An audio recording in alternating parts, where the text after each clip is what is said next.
Hello everyone, my name is Boris, and today I'll be looking at a game of a new tech which emerged from China, pioneered by the player of name Lightygo, and it improves on the idea of Nidalee being a strong secondary carry.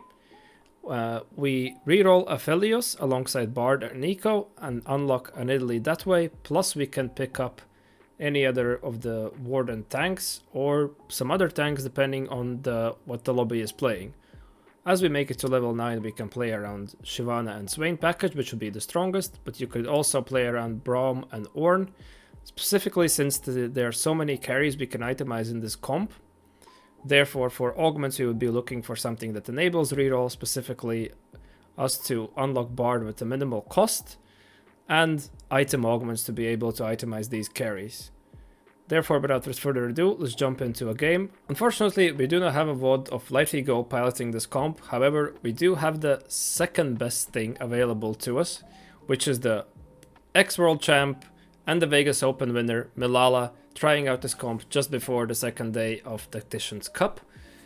We are playing in the Skull Puddle, therefore we could possibly get a little bit of extra econ or an item or two that would help us get to the fully capped board state. However, I do not expect us to exactly win, as generally in Skull Puddle we can expect very high cap boards, and I would assume that even though it's a reroll comp where you can 3-star many carries, it will not be able to outcap some of the higher capped boards in the current meta, such as Rise Ziggs or Bilgewater. Our spot is peculiar as we do not have any clear direction right now. We have not managed to 2-star any of the units, but we have managed to make 10 already. Therefore, we should be starting off with a strong econ to go into. Coming up on the augments, generally not looking at the critical or earth axiom, as we are able to play around those right now. Just gonna roll all our augments, and we see on the roll, and I'm gonna pick that up, as on the roll is probably the strongest silver econ augment if you're able to capitalize on it, specifically for rerolls.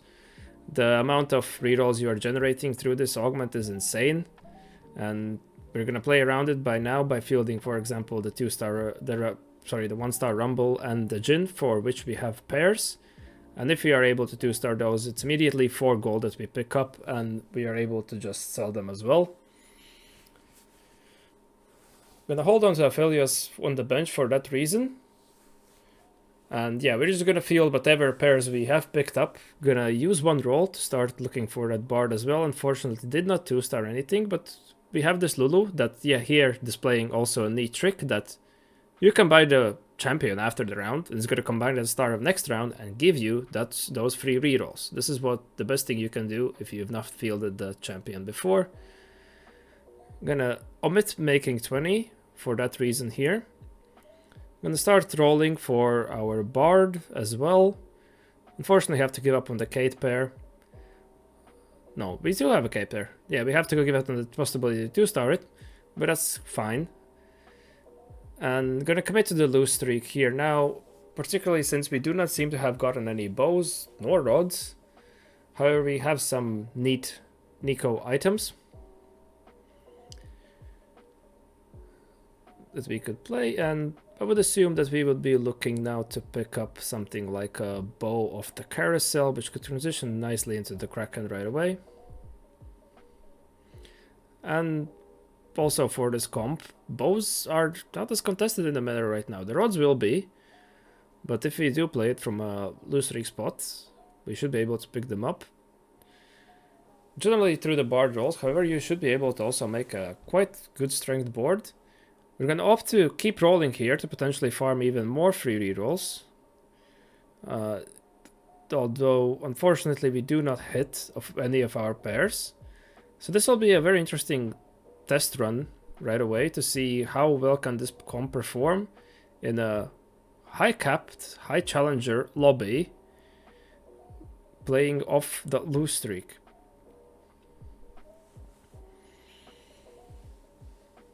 Assume here we're going to do a little scout around and see if anyone else is committing to a loss streak. Going to use some of our free rerolls here to to just farm even more free rerolls. This is the case with this augment. When you pilot it very well, this is the kind of stuff you can do.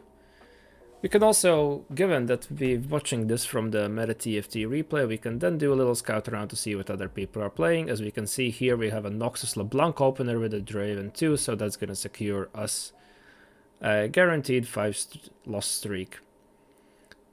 Now, seeing we have a Yordle player, perhaps with a Wand augment, is going to play something into a Veigar. Some form of Ionia board, which is Enlightened Ionia, probably going to try to capture around that. Looks like a Sona reroll board, potentially. A Bilgewater player, another Ionia player, and a Noxus player we fought before, and another Noxus player. Now returning to Milala. You can just see already 10 free rerolls, even though we've rerolled the shop quite a few times, and the Bard has not farmed us that many rerolls, right? We have only slotted in for 3 rounds. This is the case with this augment. If it's piloted well, if you're fishing for those pairs, you're going to be doing good. But this seems we are queuing to Twisted Fate, Caretaker's Ally. Now, this guy is for sure high rolling. I can't get myself to find one Twisted Fate on 2-1, even before 2-1. Well, this guy has managed to find it. I'm gonna pick up Band of Thieves here as our item situation. We do not particularly have any of the Nidalee items, and especially if we're gonna use these free rerolls to fish for the Nikos and unlock Nidalee quite soon, this is going to be a nice thing to slam on her. Opt to make the Titans, which is quite neat. However, Aphelios does have both AP and AD scaling, and AP scaling is going to allow him to stay in the Cerebrum form longer, which is where he gains this attack speed right here. Therefore, it's not the worst of the items, and later on it could also transition into Nidalee. Held on to making that Nico just so we get those 2 extra free rerolls. And as you can see already, diverging from the planner I had proposed previously, we have held onto the Nautili, which fitted nicely, but also going to be able to fit into pair on with the Swain on level 8, as well as another Warden for us to slot in. We have picked up Loris, as Piltover is just a nice buff. I would assume that we will be going perhaps for the Blast Shields. However, I would imagine that the damage mod is also not bad in this comp. On the carousel, perhaps going to consider... No, we're going to go for a sword. I'm not sure if I recall if we had any components. Also interesting to note that Robbie has decided to FF in a challenger game. Not sure what's that about.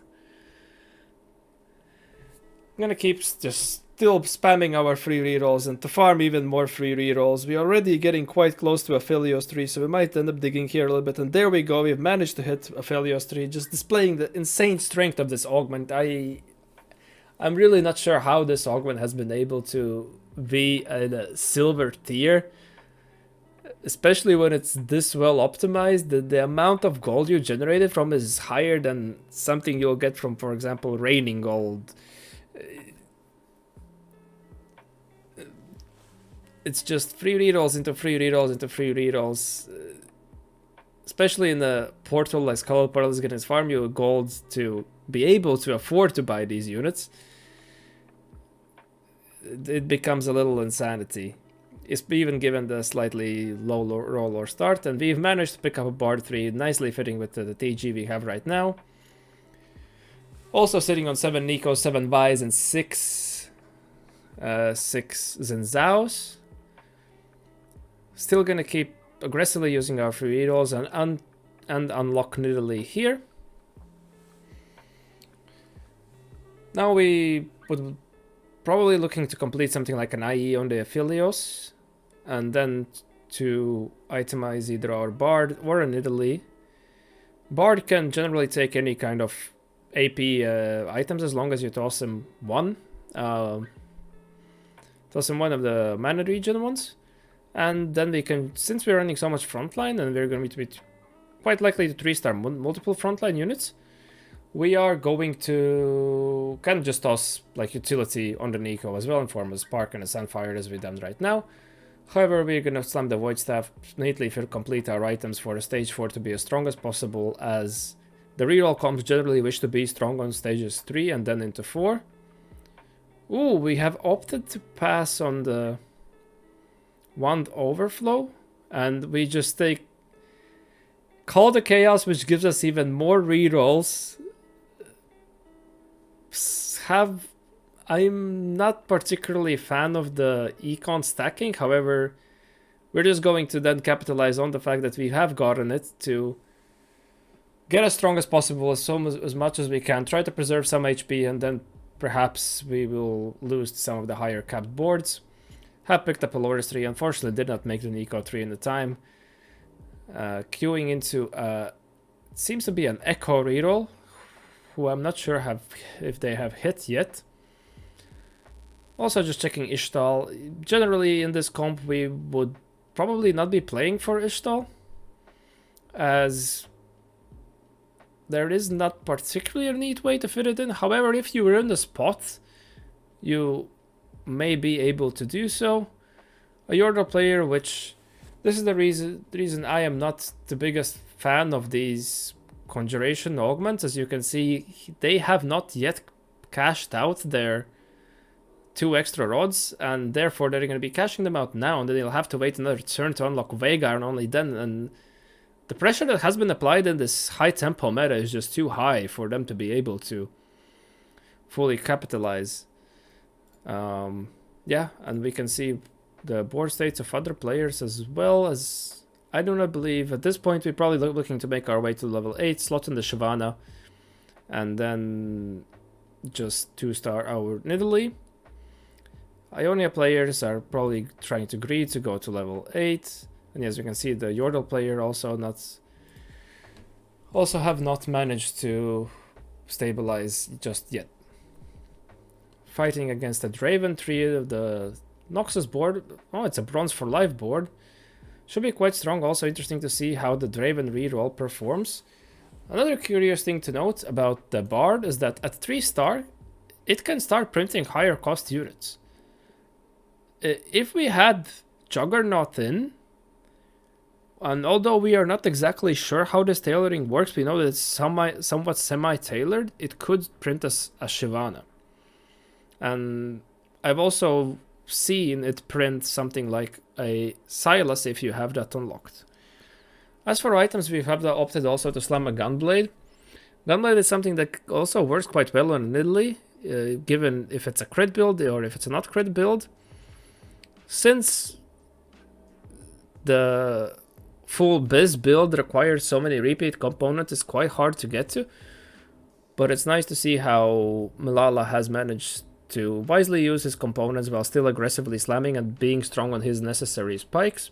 I'm going to complete a Steadfast here to just make a 3rd tank item, and then we can, opt to go for a GS to nicely complete our items. Level up for the Shyvana. I'm gonna sit still here to not dig too deep for a Nidalee, since we have transitioned the TG right now in an eco, as it was a tank TG. Going up against a somewhat strong Freljord board that has managed to find a Zillion, so they're going to be making their way to probably level 9 right now. Yeah, so it's neat to fight them right before. Now we can just transition. We have 1 spare remover still, so we could transition the TG at what point we wish to, but we have managed to string together a 10 streak, displaying how if you are playing for these reroll comps, and once we've hit so much of a critical mass, this comp can actually perform. And we take out a Veigar player who managed to string their way this far, but unfortunately, even with an unlocked Silas, at this point the Scolopilo has Chloe out of control. As you can see, a Flareon player with also 2-starring a Volibear. The Bilgewater player is getting there, managing their shops. And we have a Rise Ziggs player and a Zone player fighting the ghost of the Echo reroll, and it's it's a ghost, but they do have a combat augment, and I don't think we are unfortunately not gonna get to see the real fight. It's hard to gauge from the ghost how exactly these reroll matchups line up against each other. Opting to go for a Sterex, which serves as a tank item. Alright, so he values Sterex as a stronger tank item than a Sunfire, which very well might be true. This is one of the things to know, that quite often you're just forced to slam a Sterex as a tank item, and it's quite serviceable. And in the later stages of the game, well, even Shroud is quite fine. The Sunfire generally tends to lack in the defensive stats. Unfortunately, now that we have managed to start fighting some of the stronger board states, we are starting to drop some rounds. We are trying to capitalize on the extra econ we've gathered to go to level 9 and perhaps slot in, which I would assume to be a Swain, since that completes nicely with Arcanist, get a little buff to our carries. Just getting some extra stats, and we can also look to 2-star Shyvana for an extra damage reduction. And yeah, we managed to take out a Bilgewater board. Definitely showing that this comp has some potential. The Chinese deck again has not been completely lying. Now, would I be going out forcing this comp in every game? I'm not sure. However, Lightygo has been known to get very early great leads on the meta. He was one of the first players to capitalize around Bard, realizing how strong Bard is in the previous patch, and he has been known for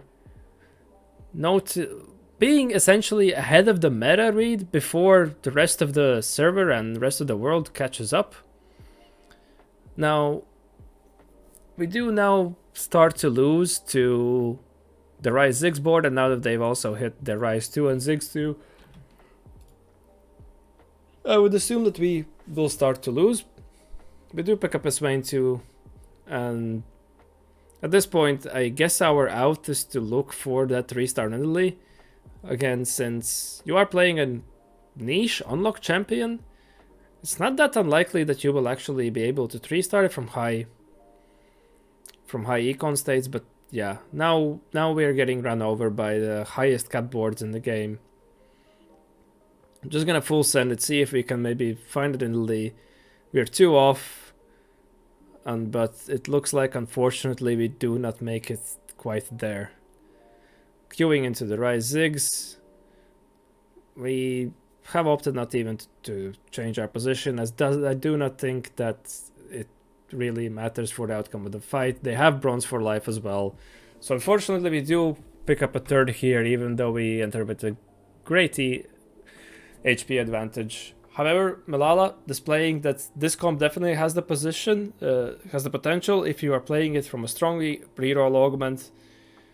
The opener did not look as much so. However, the strength of Honor Roll or some of the other econ augments, just too much value, can definitely enable this as another potential out and a comp that you could play for quite consistent top 4s. I would like to thank you for watching, and I hope that you learned something just as much as I did, and I hope to see you in the next one. Peace.